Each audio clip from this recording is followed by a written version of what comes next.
Regardez le journal du dimanche en paix avec lire la Bible, c'est important.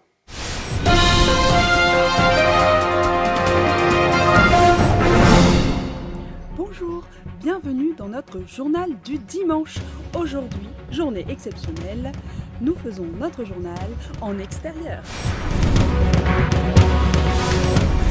En direct du Palais Royal, notre envoyé spécial Michel Nathan. Ensuite, nous aurons un reportage sur les événements qui se déroulent en ce moment dans le royaume de Juda. Et puis enfin, nous recevrons sur ce plateau Monsieur Juste et Monsieur Wrong afin de commenter le discours du roi. En direct du Palais Royal, nous écoutons Michel Nathan. Nous attendons l'allocution du roi Josias, mais peut-être qu'en attendant, je peux vous raconter un peu son histoire.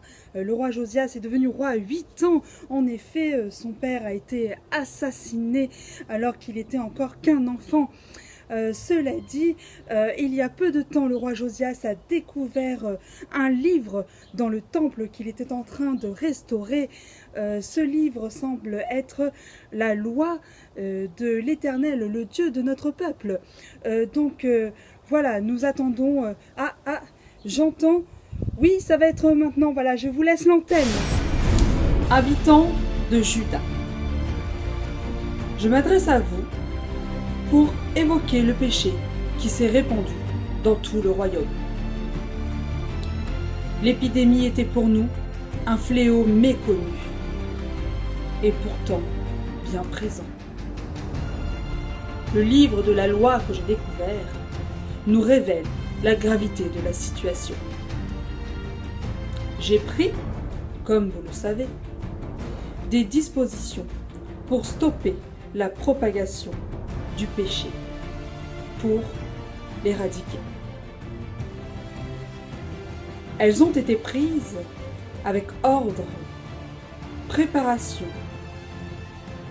sur la base de recommandations divines, avec un seul objectif: nous protéger du péché. Toute trace d'idolâtrie doit disparaître. Nous devons revenir à l'adoration du Dieu d'Israël, du Dieu de Juda, de notre Dieu, l'Éternel. Hissons-nous individuellement et collectivement à la hauteur du moment. Nous venons d'entendre l'allocution de notre roi Josias.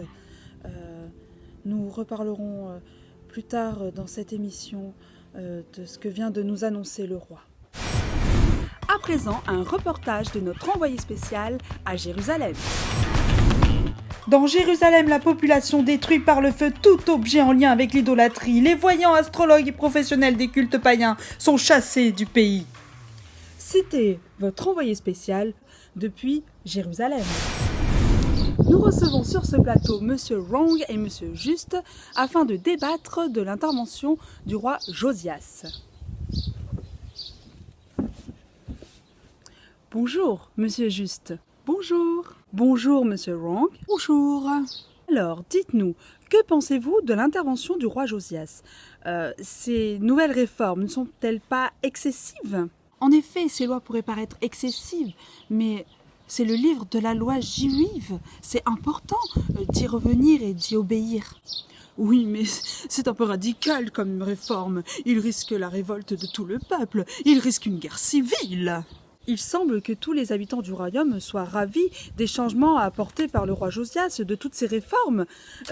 Nos repas... Certes, mais pour combien de temps, je vous le demande.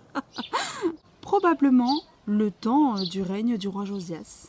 C'est quand même assez étrange de voir à quel point ce livre a complètement bouleversé toute la vie du royaume de Juda.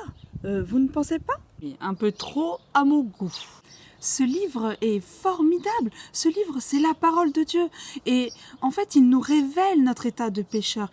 Et il nous permet de savoir comment bien agir et ce qu'on fait de mal aux yeux de Dieu, du Créateur, du Tout-Puissant. Alors ça, c'est le coup à accuser son voisin sans jamais se remettre en question.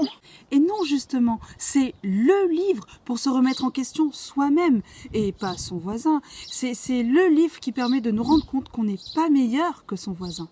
Oui, mais c'est pas mieux. C'est hyper culpabilisant tout ça. Le but de reconnaître qu'on est pécheur, c'est pas de culpabiliser et de s'enfoncer dans la culpabilité. Non, le but de reconnaître qu'on est pécheur, c'est de se repentir, c'est-à-dire de changer de comportement, exactement comme l'a fait notre roi Josias. Merci Monsieur Wrong et merci Monsieur Juste pour ce débat qui s'est avéré être vraiment très constructif. C'est la fin de cette édition, je vous remercie de l'avoir suivi et n'oubliez pas, lisez la Bible, elle vous permet de reconnaître votre état de pécheur. Par elle, Dieu vous donne l'occasion de vous repentir, c'est-à-dire de demander pardon. Je vous souhaite un bon dimanche à chacun et à la semaine prochaine.